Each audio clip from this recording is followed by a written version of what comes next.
আসসালামু আলাইকুম প্রিয় চাকরি প্রার্থী বন্ধুরা, আগামী 24 তারিখ যারা বন অধিদপ্তরে রিটেন পরীক্ষা দিবেন তাদের জন্যই এই ভিডিওটি বানানো হয়েছে।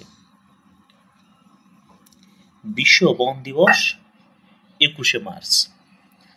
পাতা ঝরা বন, শালবন, আর এটাকে ইংলিশে বলে ডিসিডুয়াস। বন্য ব্যবস্থাপনা আইন হয় 1865 সালে।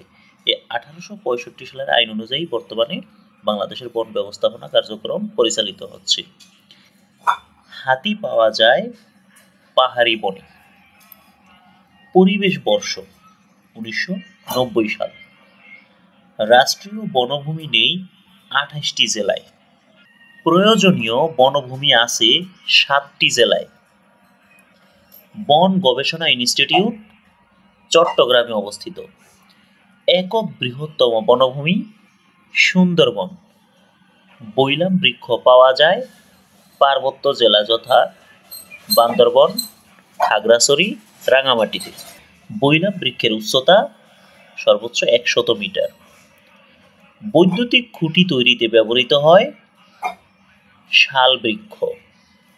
দিয়াশলাই তৈরিতে ব্যবহৃত হয় শিমুল এবং গেওয়া। মাতামুহুরী নদীর মোহনায় অবস্থিত সুন্দরবন। সুন্দরবনে দ্বীপ রয়েছে প্রায় 200টি।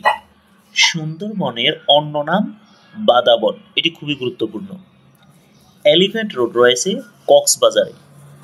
বাংলাদেশের ফুসফুস নামে খ্যাত। এই প্রশ্নটি আপনাদের জন্য, আশা করি এটা সবাই পারবে।